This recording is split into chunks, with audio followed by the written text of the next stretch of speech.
Subscribe कीजिए F study class channel को और बेल आइकन को दबाइए लेटेस्ट वीडियो सबसे पहले देखने के लिए। हेलो स्टूडेंट्स, चलिए आज हम कक्षा 8 गणित की प्रश्नावली 11.3 का प्रश्न नंबर 6 हल करेंगे। अगर आपको इससे पीछे वाले जो भी प्रश्न है उसके हल देखने हैं तो इस वीडियो के डिस्क्रिप्शन में आपको एक प्लेलिस्ट का लिंक मिल जाएगा, उस पर क्लिक करके आप देख लेना। तो चलिए हम प्रश्न नंबर 6 को हल करते हैं। तो आप वीडियो को अभी का अभी लाइक कर दीजिए और चैनल को सब्सक्राइब कर लीजिए ताकि ऐसी वीडियो आपको आगे भी मिलती रहे। तो यहाँ पर लिखा है कि वर्णन कीजिए कि दाईं तरफ दी गई आकृति, यानी ये दो आकृति दी गई है, एक है इसमें बेलन और दूसरा इसमें घन है। क्यों है वो मैं आपको बताऊंगा। दी गई है आकृतियां किस प्रकार समान है, यानी ये दोनों को अगर हम समान बताएं तो किस प्रकार ये समान यानी एक जैसी है, और किस प्रकार ये भिन्न है मतलब अलग अलग है तो कैसे है, कारण क्या है इनका। किस डिब्बे का पृष्ठीय क्षेत्रफल पार्श्व व पृष्ठीय क्षेत्रफल अधिक है। अब इसका क्षेत्रफल भी हमें दोनों का अलग अलग निकालना है, फिर हम बताएंगे कि कौन से का पार्श्व जो पृष्ठीय क्षेत्रफल है वो ज्यादा है।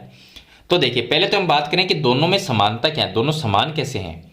तो देखिए समान ऐसे हैं कि इसके ये बेलन है, इसकी ऊंचाई है वो 7 सेंटीमीटर है और इसकी ऊंचाई भी, इस डिब्बे की ऊंचाई भी 7 सेंटीमीटर की है।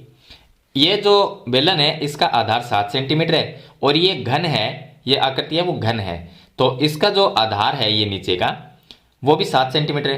तो इस तरह से तो दोनों समान हुई। तो यहां पर हम लिख देंगे समानता है कि दोनों की ऊंचाई व आधार बराबर है, क्योंकि बराबर हमें दिख रही है, जो इनका माप है वो एक जैसा है, तो इसलिए ये तो हो गई इनकी समानता। अब ये दोनों अलग अलग कैसे हैं वो इसका भी हम कारण लिख देते हैं। तो भिन्नता कैसे है, भिन्नता मतलब अलग अलग कैसे हैं ये दोनों। तो इसका कारण हम ये लिखेंगे कि पहली आकृति है वो बेलन के जैसी, ये आकृति वो गोल है बेलन के जैसी, और दूसरी जो आकृति है इसमें देखिए ये भुजा, यहाँ पर ये भुजा और ये ऊंचाई सभी बराबर है, 7 सेंटीमीटर ये भी 7 है और ये भी 7 है। तो जिस आकृति के अंदर लंबाई चौड़ाई ऊंचाई सभी सेम होती है वो घन होता है, तो ये आकृति क्या हुई, घन हुई। तो ये आकृति घन है। तो इस तरह से दोनों आकृति अलग अलग हो गई। इसके साथ में एक कारण और दे देंगे कि बेलन के अंदर 2 वृत्त होते हैं। बेलन जो होता है उसमें एक वृत्त ऊपर होता है और एक वृत्त नीचे की तरफ होता है। तो बेलन में 2 वृत्त होते हैं और घन के अंदर 6 पृष्ठ होते हैं। तो इस तरह से, जबकि घन में 6 पृष्ठ होते हैं। तो इस तरह से ये आकृति अलग अलग है। तो ये कारण जो समानता और भिन्नता है वो आपको इस तरह से लिखनी है। अब हम निकालते हैं बेलन का पृष्ठीय क्षेत्रफल और घन का पृष्ठीय क्षेत्रफल। तो चलिए यहां पर मैं निकालता हूं कि बेलन का पृष्ठीय क्षेत्रफल, बेलन का पृष्ठीय क्षेत्रफल निकालेंगे और एक हम निकालेंगे घन का पृष्ठीय क्षेत्रफल। अब बेलन के पृष्ठीय क्षेत्रफल का सूत्र होता है 2 पाई r और h, ये होता है। और दूसरा है घन का पार्श्व पृष्ठीय क्षेत्रफल। तो पृष्ठीय क्षेत्रफल, इसका अगर हम क्षेत्रफल निकालें, क्योंकि घन में 6 फलक होते हैं, तो 6 फलक का अगर पृष्ठीय क्षेत्रफल हम ज्ञात करें तो इसका सूत्र होता है 6 भुजा स्क्वायर, 6 भुजा स्क्वायर, या इसको आप लिख सकते हैं या 6l स्क्वायर, ये भी लिख सकते हैं। चलिए बेलन का पार्श्व पृष्ठीय क्षेत्रफल का सूत्र है 2 पाई r h। अब 2 की जगह हम 2 लिख देंगे, गुणा पाई जो होता है उसका मान 22/7 होता है, तो ये लिखेंगे 22 और बट्टे में 7, गुणा त्रिज्या कितनी है। तो देखिए ये जो बेलन है इसका जो आधार है यहां से यहां तक, ये जो आधार होता है, अब इस आधार को यहां पर ले या ऐसे सीधा ले लें यहां पर, तो ये जो पूरा आधार है वो 7 है, तो ये भी 7 हुई। ये जो 7 है इसके चारों तरफ एक वृत्त बना हुआ है और ये वृत्त के अंदर की जो लाइन है इसको हम कहते हैं व्यास।